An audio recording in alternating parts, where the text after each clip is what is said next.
And once again, welcome to the Jackson Hole China Forum.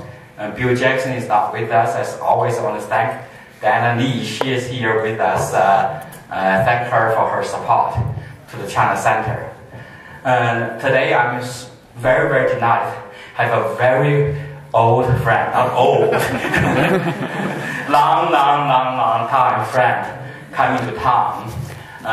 Dr. Dan Wright. We have been known each other for how many? 100 years? Or 200 years. And he has been a very distinguished business person and government policy person, all academia. I think every of those fields, he has left his marks there. I known him, I think at that time, he just came back from China as a World Affairs fellow and wrote a very well-known book. I think that was a requirement for that program to have a book published for their visit in China. Then he has been teaching or administrating at Johns Hopkins University. Then I don't know, one day I saw him suddenly work for the U.S. government at the Treasury Department, working for the Secretary of Treasury, Paulson at that time, working on U.S. China economic and strategic dialogue. Then suddenly he was in the business world, working on strategic consulting. Then he started his own consulting company called GreenPoint, also doing strategic consulting. He has a lot of stories and good experiences on those all fields. So please join me to welcome Dr. Dan Wright.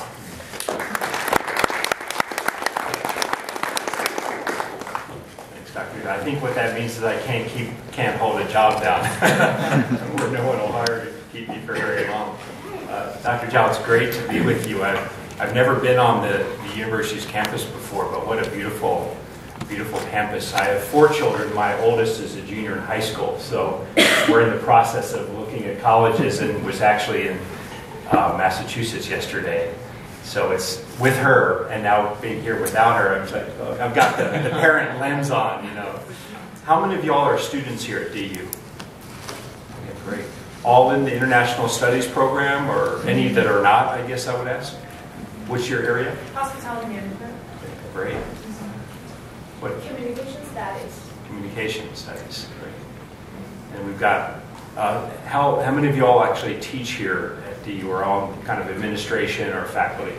Okay. And then looks like some members of the community, more writ large in some of the neighboring universities. It's great. Well, I'm going to, Dana said that this is a lively group, so I'll try to not leave enough time to really unleash your creative questioning, but mainly just want to thank Dr. Zhao and for just your kindness to invite me. I'm more of a practitioner on China than anything else, and really an ongoing student of China. One of my mentors, who Dr. Zhao knew, was Doak Barnett, Bao Da Ke. If you're in China studies, you would know the name Bao Da Ke. He was born in the 1920s in China, raised in China, went on to really become the dean of China studies in the 70s through the 90s. He passed away in 1999. Taught at Columbia, taught at Hopkins SAIS, was at Brookings. But one of the sayings that he really communicated that in one of his books that I've really latched on to is, he has this quote that after being born and raised in China, writing more than 20 single-author books on China, editing a volume, the guy is a legend, Doak Barnett. But after all of that, he wrote this in the late 80s, I'm more impressed by what I don't yet know about China than what I've come to learn about China. And any of you who work on China issues, I think that will probably resonate with you. I spend about 10 days of every month in China. I live in Washington, D.C., and every month United Airlines and I have a very close friendship. And if frequent miles are part of your life significance, I'm up there. But constantly being back and forth between the United States and China, and as I say, trying to learn how to play the piano with two hands, a sensitivity and an ability back both in Washington and in Beijing, but how to develop that sensitivity. Quite frankly, every time I come back from China, I'm paid to give advice to corporate leaders, GE, Microsoft, First Solar, ConocoPhillips, small companies. I'm paid to give them advice, and every time I come back from China, it's like my temptation is that I have no idea what's going on. Well, that's not acceptable as a strategic advisor. So what I'm going to try to do today is I'm very passionate about the U.S. China relationship, and as a practitioner, I want to throw out some very general thoughts to open a conversation. And I will say first very clearly that the saying about speaking about something from 30,000 feet, which is another way to speak very generally. I'm going to speak at 90,000 feet about the U.S.-China relationship. And the disclaimer is there's a lot of complexity, a lot of variety to what's going on. But for the idea of a frame or a structure around how the U.S.-China relationship is evolving, I wanted to kind of pull out to a very, very high level, provide a bit of a historical context, and then share with you from my perspective where I think the relationship's going.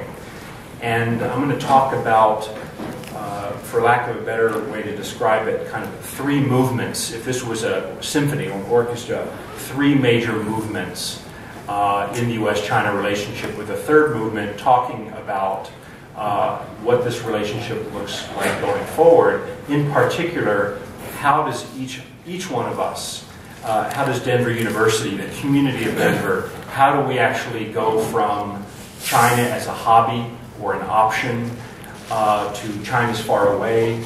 How do we take a shift towards China is not over there, but it's here, and we're there, and China's here? And how do we engage with China in a way that's very close in, whether that's defending national interests or really promoting tourism or promoting education? But we're moving into I would call it an acceleration of the complexity in the relationship. That is both a wonderful opportunity, but will require the highest and best of folks in China and in the United States. So I'm going to talk about these three kind of movements. The first, this idea, I think the title of the talk was an updating of the strategic rationale in the U.S.-China relationship. And the strategic rationale being, what is kind of at the most fundamental level, or the 90,000-foot level, what is the undergirding logic of the U.S.-China relationship? Some of you might be old enough to remember President Nixon's trip to China. Does anyone, this is a little trivia test, does anyone remember the cover of the March 1972 Time magazine? Does anyone, you could probably guess what was on the cover, but does anyone remember that, the visual on that? So we got some hands. Okay, March 1972 Time magazine, I think it was called Nixon's China Odyssey. And it had him with children with the bouquets around him. It had him on the Great Wall. I think he was shaking hands with Chairman Mao, and there was Premier Zhou in the picture as well. But the fundamental logic, or the strategic rationale, as we know, in that first period of the U.S.-China relationship since 1949, was the common enemy. Right? It was the Soviet Union. The core logic that brought the U.S.-China together was a common enemy. The real seminal thinking around that, and really preliminary thinking around that, was in the October 1967 Foreign Affairs, when Richard Nixon was running for office. This was before he was president. In retrospect, we see he put a marker down for his thinking on China that would become his rationale on how he could defend his trip to China and what became normalization. Because remember, he was very hawkish towards China and was typically very, very hard on those being seen as soft on communism. But in Foreign Affairs 1967, and I'll quote, he says, we simply cannot afford to leave China forever outside the family of nations, there to nurture its fantasies, cherish its hates, and threaten its neighbors. There's no place on this small planet for 1 billion of its potentially most able people to live in angry isolation. That's an interesting statement. Now, remember that he was building the logic, his own articulation of why then he and his advisors, Henry Kissinger and others, would move towards playing what was known as the China card, exploiting the Sino-Soviet rift on behalf of American interests. So the first movement, and that was the 70s, that was the 80s, that continued through Carter, Ford Carter, even Reagan, until the Soviet Union fell apart. The common enemy was the first movement of the strategic rationale in the relationship. Of course, the rest is history. The relationship began to grow in the 1980s. Trade started, people-to-people exchange, students back and forth. And then what I call the second movement in the U.S. China relationship, for lack of a better term, and again, there's a lot of nuance here, but I'll use the term common prosperity, where without a common enemy, we started to shift towards a common prosperity at a strategic level, right? Now, a lot of disagreements around human rights. We had the tragedy in Tiananmen in 1989. We had a lot of various issues. But in this second movement of, I'll call it common prosperity, there was, I would call it, kind of more fundamental blocks of interest in U.S.-China relationship. Dr. Zhao and I knew each other in the 90s, and we all remember the most favored nation debates. Some of you all were around then, the MFN debates, which then became known as PNTR, Permanent Normal Trading Relations. And if you remember those debates, they were, and you think it through the prism of interest group politics, these, there was kind of two big opposing sides, for and against, and all with legitimate claims. But if you look at the interest group, this kind of blocking and tackling of big interests, not a lot of detail, a lot of motivation, but for example, the business, the corporate bloc was very solid, really across all industries. If there was a congressman who wanted to support the U.S.-China trade relationship, he could just kind of go to the U.S.-China Business Council or go to these associations, and he knew the corporate lobby would kind of deliver support. At that same time, we had just, we're talking about the 90s and then really into the 2000s, this second movement of common prosperity.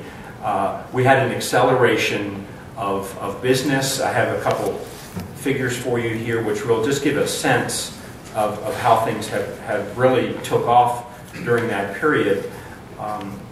U.S. exports to China went from $5 billion in 1990 to $16 billion in the year 2000, and then fast forwarding to $110 billion last year. Chinese exports to the United States in 1990 were $15 billion. That grew to $100 billion in the year 2000, and then to $410 billion last year. Some of you might be students from China. In 1995, there were 40,000 students coming from China to the United States. In 2010, there were 150,000. Americans studying in China, and I studied in China in the 1980s, Americans studying in China, 1,300. You can almost count them on one hand, right? In 1990, and that was after all the 80s. And that number's grown to 14,000 2 years ago. And by the way, that number is really, really taking off. So think about the second movement as big blocks of interest on both sides. In China, pretty straightforward, reform or not, right? Again, this is the 90,000 foot level. That all, I would say, put fairly simply, that really kind of culminated in my analysis, where we're moving into another new movement here. Interestingly, when I worked for Secretary Paulson at the Treasury Department on the Strategic Economic Dialogue, towards the end of his tenure, we decided to have him write an article in Foreign Affairs, specifically because Richard Nixon had written an article in Foreign Affairs in 1967. And he definitely was very involved in the writing process, but there are a few of us that had a more intensive role. And I want to read you a quote from that, and I'm going to give you the date that it comes to in case you're interested in the whole article. In 2008, this is what Secretary Paulson authored, and this really then concludes what I would say from the second movement of common prosperity at a really high level, Beijing, Washington, big simple blocks. And then we're going to shift really towards kind of where we are and where the future. This is from his Foreign Affairs article. History has shown that the ties between the United States and China have been most stable and mutually beneficial when a common interest has united leaders in Washington and Beijing. During the Cold War, balancing the Soviet Union's power in Asia was that shared interest. It generated trust for a very young U.S. China relationship and facilitated substantial bilateral cooperation. Now the Strategic Economic Dialogue, which I won't dwell on, but that was this innovation that Secretary Paulson created to really elevate and expand the cabinet level dialogue. Now the SED has reoriented U.S.-China relations based on the strategic rationale of sustaining global economic growth, common prosperity, global economic growth. That was right around the financial crisis, the fall of 2008, and that we were writing that article the summer of 2008, but it wasn't published till right when everything was kind of hitting the fan. But this idea of the U.S. and China, not just for own national interest, but now because of the integration of our economies, really for global prosperity, became kind of the undergirding logic of our relationship at the highest level. But what I'm seeing now, particularly, again, there are a lot of other things. China entering the WTO is critical, globalization critical, the financial crisis and what that has meant to the United States and China. Anyway, we're moving into this third movement. I would call it kind of some shifts, a couple critical shifts that are moving us into a new place. And what I couldn't come up with like a great, I had common enemy, common prosperity. I haven't been able to come up with a third tagline, so I would welcome any ideas.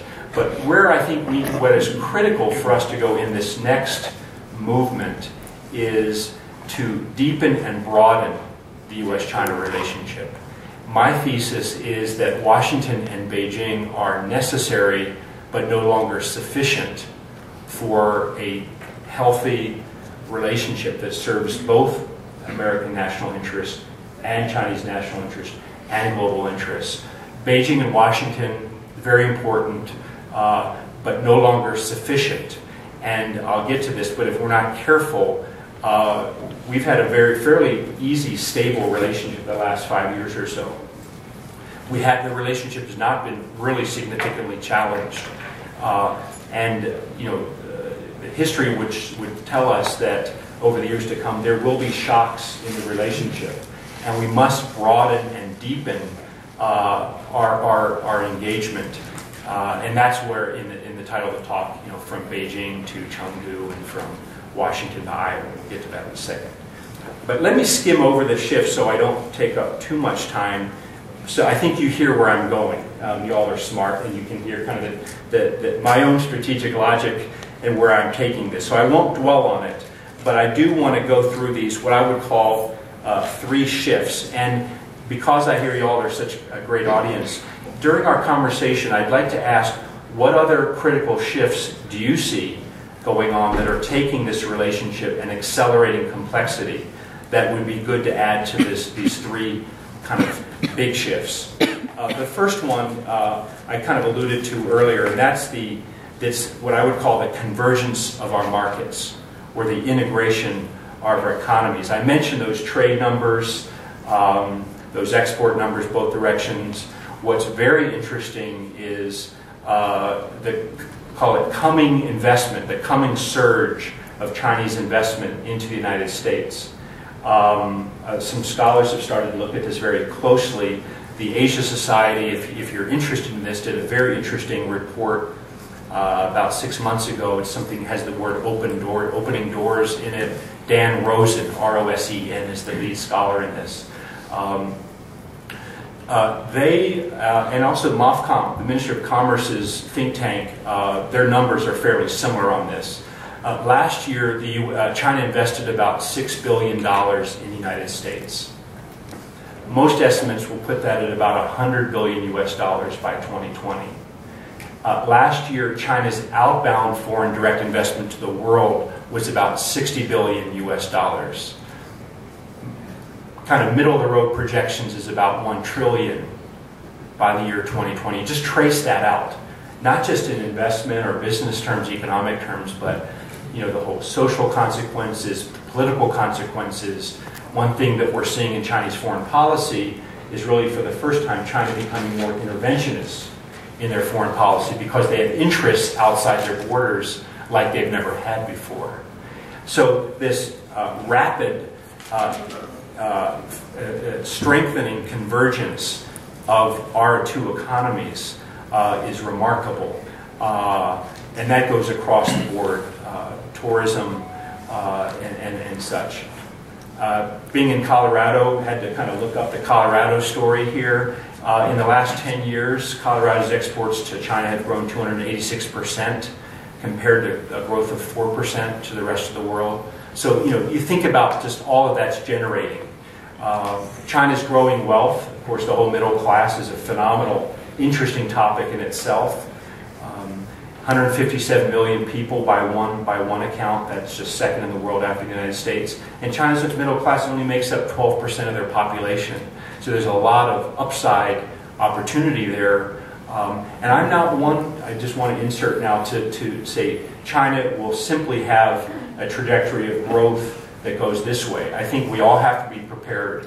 As I like to tell people, China's a contact sport, so put your mouthpiece in if you're involved, and buckle your seatbelt for the future.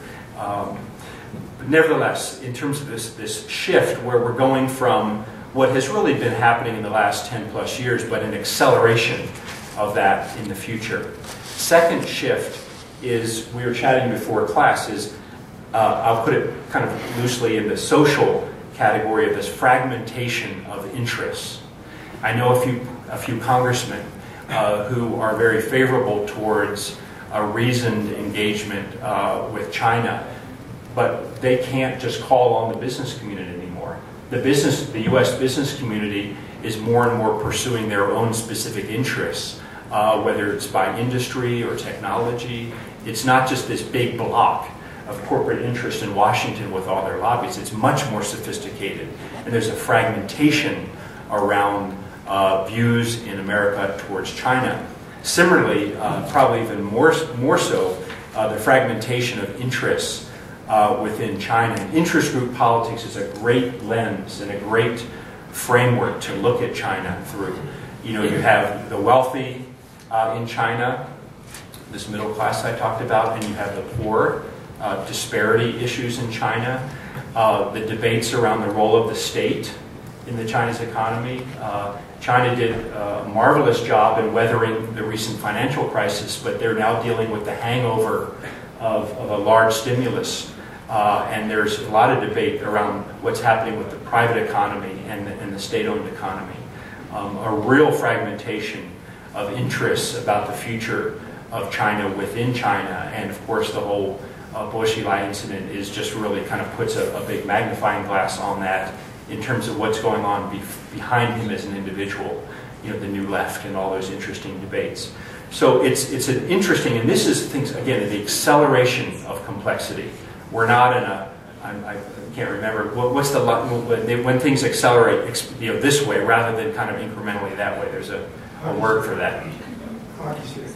Hockey stick. Okay, I can remember that. The third really significant shift, of course, is technology. The whole social media phenomena in China is very, very interesting. The role of that on government, because I advise large companies, it's very interesting to see how social media actually has a pretty profound effect on Chinese government officials. There's this very much of a sensitivity now among Chinese government officials that comes through these bloggers and Weibo and the internet and all of that. It's very, very interesting. This technology has infused a new dynamic into China. And I would argue the same thing in the United States, that we really didn't know even up to a few years ago. And we can explore that a little bit more. For some interesting numbers, there are 500 million Weibo accounts in China, which is their equivalent of Twitter. There are 24 million people in the United States that use Twitter. Makes it feel kind of puny. In 2011, there were 206 million internet users in China, and China has 500 million internet users. So the number of people in China that use their microblog Weibo is the equivalent to the entire Facebook accounts in the world in 2011. That's dynamic. And where does all that go? How does it influence the U.S. China relationship? All of that. You can hear kind of this acceleration of complexity in the U.S. China relationship. I give just a fun kind of personal example. I was in Logan Airport last night texting in Chinese with a party secretary of a little town in Western Inner Mongolia, about a meeting with a solar company. And I mean, that's just amazing. So I'm this Hangqiqi near Ordos. Has anyone been to Ordos? You've been to Ordos? That's great. Well, they call them banners, a little town about 2 hours west of Ordos. And I'm texting from Logan Airport with Party Secretary Amu. I mean, that's just amazing, the compression and the shrinking of the world. So anyway, these shifts. And if there are others, I'd love to hear your views. Again, what that means is, in my observation, we're quickly moving into a third area. We've actually already been there, but for the sake of a presentation and a forward-looking conversation, what do we do about that? And this is where I get a little. My father's a preacher, so I can get a little preachy. So I apologize for that. But that's just how I am. But this idea, we've got to broaden and deepen the U.S.-China relationship. Everyone is a participant, whether you want to be or not. Whatever your views on China and the United States. We've heard recently about the administration's pivot towards Asia. Each of us individually in our communities need to make a pivot towards upping our game in terms of engaging with China. Whether that means to understand cybersecurity and shut the Chinese hackers down, whatever it is, we have to step up our game. China goes no longer from a hobby, it is optional, it's core to the success of American national interests, bilateral interests, and quite frankly, where the world's headed. And I think the statistics really bear that out if you really look at it. Just to tick off, and then I promise I'll stop, to tick off some ideas that come to me in this idea of broadening and deepening the U.S.-China relationship. I'm very passionate about localizing our relationship. And you're seeing this even among the leadership. That's why Vice President Biden went to Chengdu last summer. That's why Vice President Xi Jinping went to Iowa a couple months ago. Folks are getting this. About a year and a half ago, the U.S. and China started a governors' dialogue. And the Western Governors Association has been very much in the lead of that. Last January, China had the first U.S.-China mayors dialogue. They kicked it off in Seattle, and in June it'll happen in Nanjing. So there's general understanding and acceptance of this, This idea of we got to push the relationship down, and Beijing and Washington are helpful, but it cannot end there. So 4 thoughts I had. One is we've got to really step up our understanding of what's going on in China. That's exactly what you all are doing here at Denver University. We've got to really ramp up the exchange in our communities, Rotaries, churches, you name it, business people, chambers of commerce, our understanding of China. Because until you're really stepping up your understanding, you can't really be an effective bridge.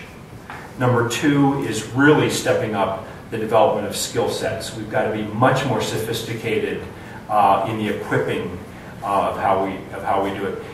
Not to trade what but to be able to text in Chinese to a guy in Mongolia, that's something I developed over almost 30 years. Now there wasn't texting a few years ago, but the idea of very specific skill sets. So whether you're in hospitality or politics, diplomacy, I see, quite frankly, a lot of State Department and U.S. government officials who have China as their portfolio, and they're not adequately equipped. And I know they're working on that. But we've got to, across the board, step up our skill sets, language, worldview, you name it, across the board. Thirdly, next to last, is communities need to get better organized in terms of what I call organizing for success with China. Last Thursday, I had lunch with the Minister Counselor for Commercial Affairs at the Chinese Embassy in Washington. And he's on point to try to connect communities for business opportunities between our two countries. And of course, China is different than the U.S. 只有两个不同的国情，有国情, the national conditions of our two countries. In China, when you go into a city, it's like, here are our top 20 projects, and here's the person who's going to show you around every project. Chinese investors are very frustrated because when they show up in Denver, there's no one to say, here are the 20 projects that Denver has.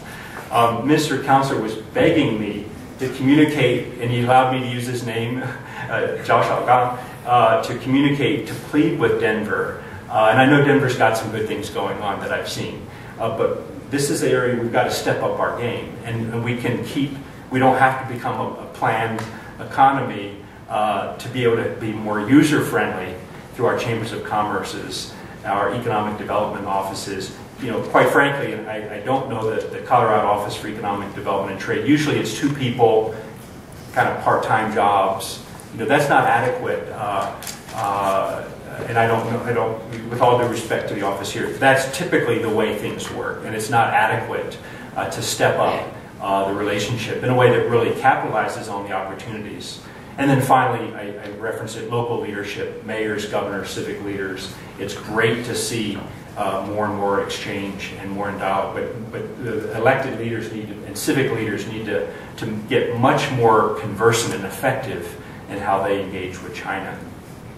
So the thesis is Beijing and Washington is necessary to the relationship. Absolutely. I'm not meaning to minimize that. Leadership is critical. And even in the last couple of years, you saw how important President Hu's visit was to Washington. You saw the importance of Vice President Xi's visit and when President Obama and Vice President Biden traveled. Leadership is important. It's necessary, but it's not sufficient for a relationship going forward, given these accelerated complexities. So I'll stop there, and I think we've got some time.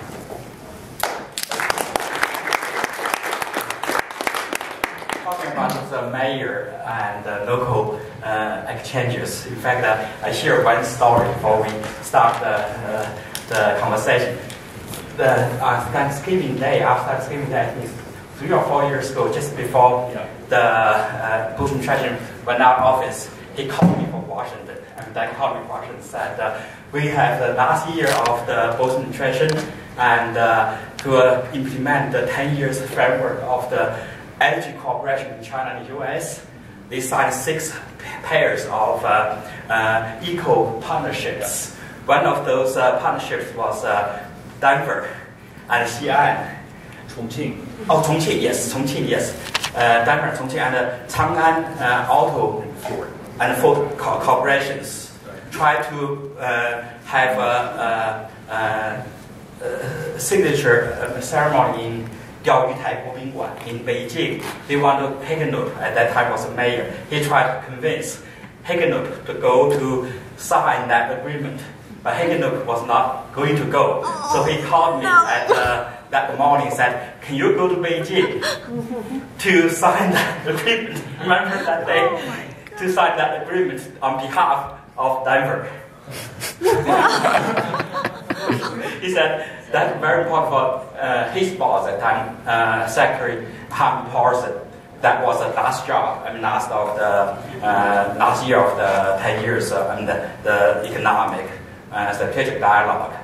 And so eventually nobody from Denver went there. I was going to have a conference at Washington, so I was not able to go. Then afterward I asked him or someone else who did that signature. Then he found a law firm in Beijing from Denver, a partner from Beijing to sign that. Yeah. And Ford was there. Yeah, at that time I was wow, Chongqing, Boxilai was a secretary, party secretary. Really see those are different national conditions in China and the U.S. So in that note, so maybe I can ask the first question here. If I can just insert, could we get maybe an extra chair and we can use the mic a little bit more effectively together? Yeah, perfect. Actually, what Dr. Zhao was referring to is these eco-partnerships, and it was interesting because when I was at the Treasury Department, we developed with the NDRC, we developed this U.S. China 10-year energy environment framework to put together big cooperation. But my counterpart at the NDRC, we came up with the idea that, again, Beijing, Washington, necessary but not sufficient, and really the breakthroughs in very creative new energy issues or environmental work, it's not going to come from Washington and Beijing. China's reform did not start in Beijing. It started in Shenzhen in these 4 specialty SCZs, right? So with that, we came up with this idea of eco-partnerships where we would look at communities, find communities around the country, match them up to share best practices who are really doing creative work. And Denver's been a leader in clean vehicles and also in public clean vehicles. So that was kind of, and we had the Port of Seattle, we had Tulane University, we had Greensburg, Kansas. It had been destroyed by a tornado. We connected Greensburg with a town in Sichuan that after the earthquake, but exactly the eco-partnerships. And I remember we were sitting around in Paulson's office going, do we know anyone in Denver? And I was like, I know someone in Denver. That's how we found you. Right. So in that context, how do you see that level of the strategic dialogue and the functional role? Since then, they have been changed. The Obama administration has took over, has merged economic and the strategic tracks into one track. So from the previous administration perspective, how do you see the current development of the strategic economic dialogue in China and the U.S.? Well, first of all, it's going to be meeting May 2nd to the 4th in 2-3 weeks in Beijing. And it's now called the Strategic and Economic Dialogue because Secretary Geithner and Secretary Clinton couldn't agree on who would have own the baby, so they split the baby and put an "and" in there. As long as it continued, that's all we really cared about. And the strategic piece is run out of the State Department, and the economic piece is run out of Treasury. They meet once a year rather than twice a year, but at its core, it continues and is effective, and that is raising the dialogue and expanding it to include multiple cabinet secretaries from both sides together in a couple of days. So it's continued for sure, and it's working out okay. So it's providing that kind of umbrella, but at the same time, it doesn't. Again, it's necessary, but it's not sufficient for the relationship going forward. Okay, the floor is open. Hi, I'm Tom Dowden from the Daniels College of Business. I wondered if you could share your thoughts about the implications of the Boxilai affair on U.S. China relations, how this might play out. Oh, on the relationship. Yeah, that's interesting. Well, first of all, none of us really know what's going on. So it's important to state that clearly. What and maybe this is the hopeful part of my brain is, and then if this logic is consistent, maybe then it would move to the U.S. China space, which is the question you're asking. But most governments, almost by nature, are reactive. They're not proactive in leadership and proactive. And I follow China. I don't know as much about the U.S., but China tends to do well when some external shock forces them to take certain movements in terms of coalescing government decisions, and often those are more economic in nature. But consensus is a big challenge in leadership politics these days. And I feel that it's possible that the Bolshevik incident created a type of a shock, not a foreign shock, but a type of a shock that has forced consensus among the leadership of the country, at least the top decision makers, that will play out in a way that's positive for China and also positive then in their foreign relations. I think it's more difficult to make the first order issue. I think is a domestic consensus, and in the playing out of all of this in the national pronouncement, do we really want to go back to the Cultural Revolution and all that, and yet to kind of push back this kind of the leftist. I think at least for a couple of years, hopefully, it's going to bring net more consensus around reform and a consensus around the leadership. Those that I talk to that know more about this than I do don't see this as major factional breakdown. They see it as more a shock that will bring consensus that hopefully will be sparks for a more progressive, reform-oriented country. And how that plays into the U.S. China relationship, I don't know. But I was, on the plane this morning and reading some of these newspaper articles about this, and I was looking at the people around me, and a couple of them had their newspapers open. I'm saying, I wonder what these Americans are thinking as they're reading this article about Guagua. There's an interesting article today, and it's probably like they're a lot more like us than we realize. This stuff kind of coming out. I tend to be more optimistic about this, but Okay, over there. Hi, my name is Jackie. I'm a grad student from Daniels. Thank you very much for your speech. Actually, while I was listening to your speech, I had many questions, and two of the major ones I had was first the human rights issue, and the second one is the exchange rate. So the first one, you mentioned the June 4th tragedy when you were talking about the human rights issue in China. I'm not going to deny we didn't have that, because we did, and during which thousands of Chinese people were dead in that tragedy and event. I'm just thinking that in this country we also had a civil war, and one of the major reasons of this war was because of the sliver system. And actually during that time, many American citizens were strongly supportive towards the sliver system. Try to brief. Yeah, all right. So what I just don't know what kind of human rights the sliver system indicate. And besides that, what do you think of the fact that many giant American international manufacturing companies shifting their manufacturing factories in developing countries like China and polluting other nations' environment while avoiding the pollution in their own country? So is that an indication that the human rights in one country is superior than the others? Thanks. Yes, good questions. First of all, every society I've ever been around or any country is deeply imperfect and deeply flawed. That's true about the United States. It's true about China. We are deeply flawed people and deeply flawed societies, all trying to come up with better governments, better societies.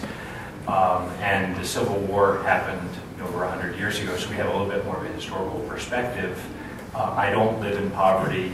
I don't live in the United States on the other side of opportunity, so I'm sympathetic and sensitive to the experience I can't really speak to myself. But one thing I do know that U.S. did very well, Abraham Lincoln did very well with Gettysburg, is he let everybody go. He freed all the prisoners, and through that there was fundamental reconciliation in our society as a result of some very enlightened leadership. And we still have a lot of problems around race. We've seen that in the press recently, or economy, income, and such. China continues to have, like we do, but it's expressed in different ways, very severe human rights issues. So I think what we need to do, and I think this is where, when we move from these big statements around, the U.S. and the China, and this is the problem of 90,000 feet, and it's kind of the problems of your questions. Some of the flaws around your question is, at the end of the day, it's not, this. It's what is one organization doing to help improve the lives of others wherever we are. On the environmental question, it's something I'm also attuned into. I know a gentleman in Beijing named Ma Jun, and if you've seen his name, he's an incredible environmental leader in China, and I know him fairly well. And today in the newspaper, a very good article around Apple has voluntarily asked him. He has an organization that does like third-party audits. And again, where Ma Jun does well is he doesn't discriminate between a Chinese polluter and an American polluter. What's bad for the environment is bad for the environment. So we need more and more initiatives like that. The whole idea of moving manufacturing, business people will go wherever, will tend to go wherever the best return is. You're seeing businesses leave China now to go to lower wage countries. But what we need is we need open media, and that's one of the benefits of blogging is it's bringing a lot of good pressure on the environmental issues. And whether they're foreign polluting companies or Chinese polluting companies, they're getting much more scrutiny in the public in China through that. So interesting topic. I'm glad you didn't ask about the RMB. We're going to move on to the next question. Go ahead. Hi. Actually, my question is a little bit like Professor Zhao's. It's about economic dialogues between U.S. and China. I know there are lots of hot issues between China and the U.S. about terrorism and territory. But in my point of view, the most current and practical and also popular question in the relationship among China and the U.S. is exporting and importing and exporting relationship. So it's a trade relationship. But nowadays, China is about to transform its economic in labor-intensive productive mode. So maybe one day China will become a country like Korea or even Japan as a technology-intensive productive mode. So what do you think of the relationship between China and the U.S.? And I mean is, what will U.S. company and the government regard this potentially changing trade relationship between U.S. and China? Yeah, what's very interesting is what we call pattern of economic growth in China, or I like to think of just China's business model, is those of us who follow China, it's very interesting. The desire and a lot of rhetoric and even planning to move from an export-led and heavy investment-led economic growth model, which has done very good for China the last 3 decades, at moving towards an economic engine that's much more domestic consumption driven and things like that. And can that shift happen? One of many analysts would say that a slowing of the Chinese economy actually will drive that shift more. Part of that shift is also to move up the value chain in terms of technology, services, innovation, talent, all of that. And I can tell you from following that, and even through the strategic economic dialogue, we also tried to partner with that, to support that. It's a lot easier to talk about than it is to actually execute. Having said that, you're seeing a lot of very interesting shifts in China, and how that affects American companies doing work in China. I work with Microsoft as an example.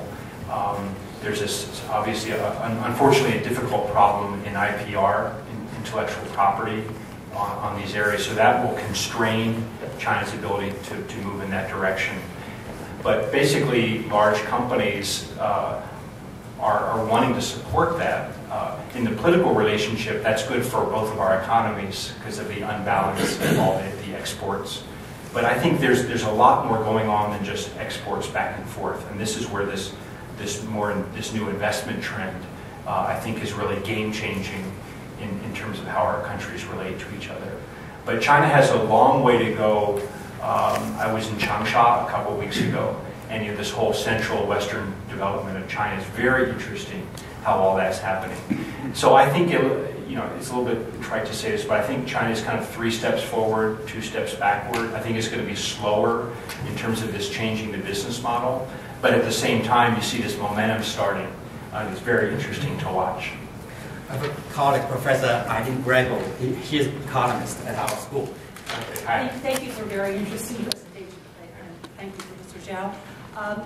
I was curious to learn a little bit more about the financial liberalization plan that I've read a little bit about in very general terms, but aside from the widening of the exchange rate band, 0.5% flexibility to 1%, I haven't been able to learn anything more specific about what Chinese authorities have in mind about capital account liberalization or domestic financial liberalization. So I'm interested in any insights you have about that. And also if you have any thoughts, or Professor Zhao has any thoughts, about the motivations behind that decision. I know it's in the U.S. government's interest, and there's been a lot of pressure over the last few years, but little progress on it. Has the U.S. Treasury finally made progress, or have attitudes at the Chinese central bank changed about financial stability such that we could understand this move in that context? It's very interesting. I wish I could take your class. I had a mini one from you today. Well, I tell you what's going to be interesting. If I remember correctly, Mitt Romney said that if he was elected president on the first day he was in office, he would be declaring China a manipulator of the currency. So we'll see if that happens. I'm not an expert in the financial space in China, but a few observations. One is there's clearly a desire towards moving towards the internationalization of the RMB over time. Secondly, there's another very important debate in China around how do you get financing to the private sector in China, which really is so critical to where China needs to go over time. And that's not just theoretical, it is job creation and all of that. And then this is where you get into interest group politics, because the SOEs who really dominate for accumulating finances, they're really focused on their own interests. So how do they manage that in terms of the way this flows through policy? Another thought is around financial liberalization in China. That's probably, in my observation, it's been the most politically sensitive topic in terms of economic reform in China, because probably that the power of any of those types of policies unleashes so much into an economy and a society. And it's clear, having worked at Treasury and being at the table with premiers and vice premiers and kind of listening, a little bit of the fly on the wall and watching this, that intellectually China knows its only future is to become more and more international, including its financial system, to be more and more part of rule setting rather than just rule taking. At the same time, this constraint around stability being really paramount, of course. So how do you square the circle or whatever around that? What I do see, though, is incremental moves that over time is kind of letting the horses out of the barns. Just today, the papers were talking about a further widening of the band. In part, you asked about motivation. Well, the SNED, Secretary Geithner is going to China in 2 weeks. And we remember, always wondering what gifts are going to be given in the lead up to these meetings. But that's how you use action force these meetings, as action forcing events. And that's how the central banker, Mr. Zhou, would use. But there are deep divisions within China's leadership about pace of financial sector liberalization. But I'd say the direction is quite clear. let me add one point to that, because in fact I was in Beijing when we launched that, widening that 1% of the floating range. People are talking about because of now the anticipation is not the Chinese renminbi will go appreciate. It's going to devalue, to go down instead of go up. So that 1% in that case will give more room for the both directions.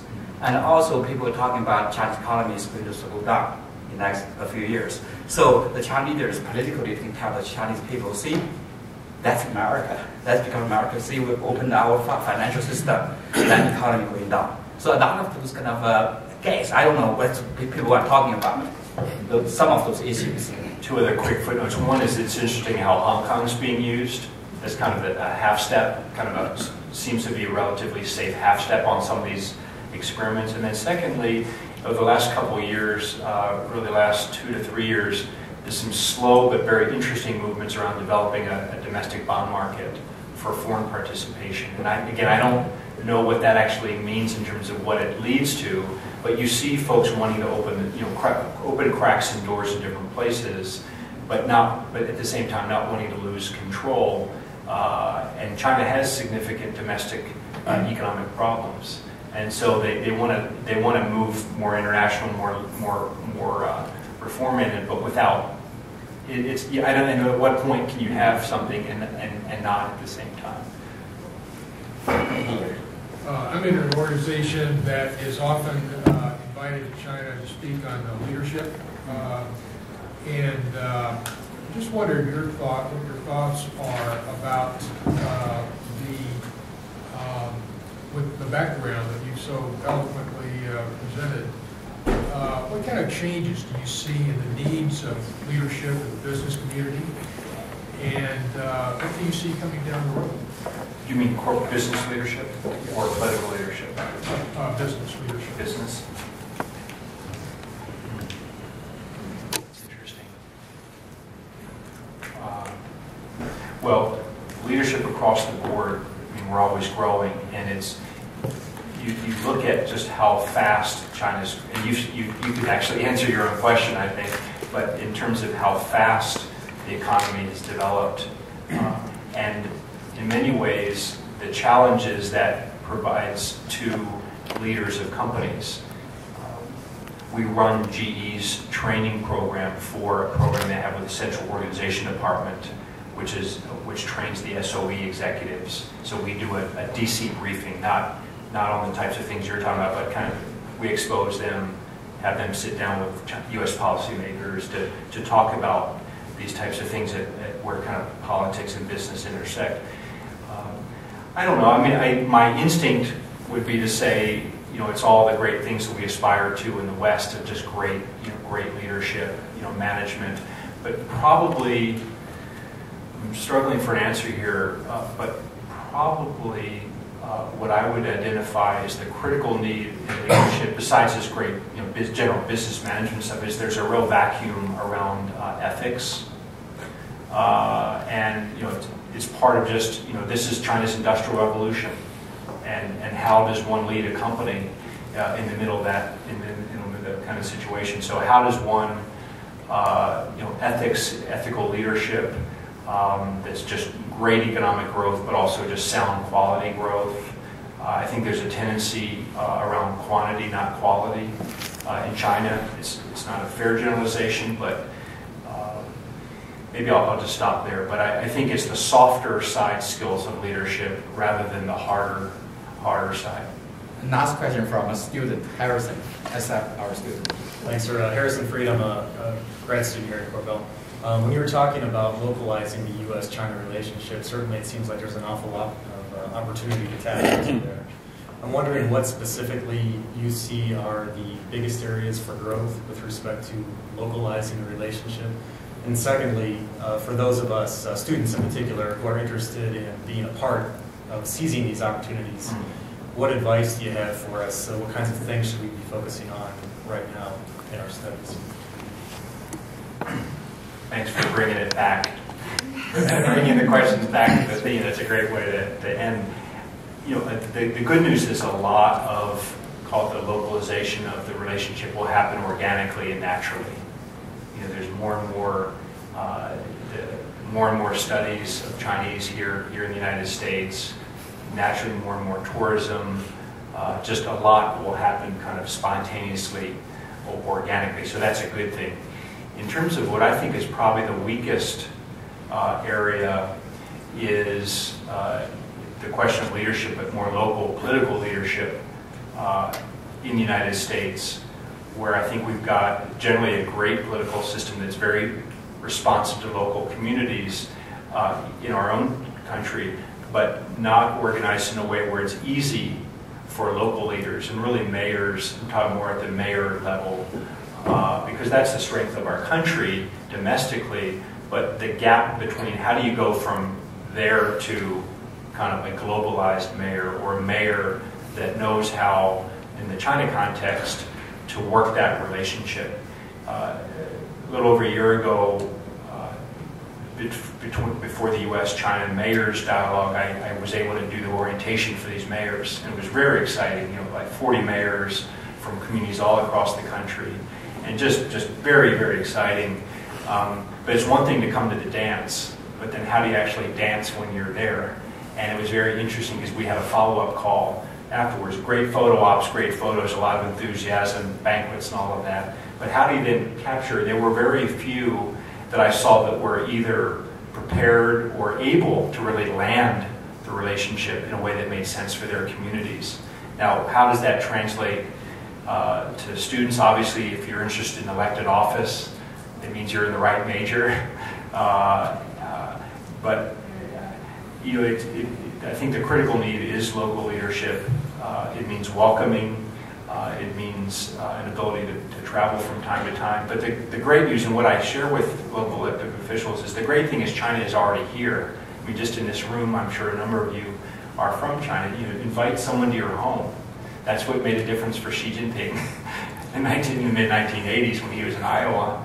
The local community was welcoming to him. And it's probably paying us some dividends. I didn't look at if there are any deals done in Iowa. But how do we think creatively? But I think that the significant gap is those areas where it's not going to happen automatically. And I think that's really the local leadership. Okay, with that, we'll conclude today's forum. But before we conclude, let me make an announcement again. We have our Edu conference on May 4th and 5th, Beyond History, reconciliation and source of conflict between China and its Asian neighbors too long. So hopefully you will come to our conference. If you are going to come and have not signed up, we have a forms in the back. You can sign up. And also we have this quarter goes really fast. We have last event for this quarter is a speaker from Taiwan talking about Taiwan, China, U.S. relations. So look for our announcement. Finally, thank you for coming, and please join me to thank Dr. Ben Wright for such a wonderful.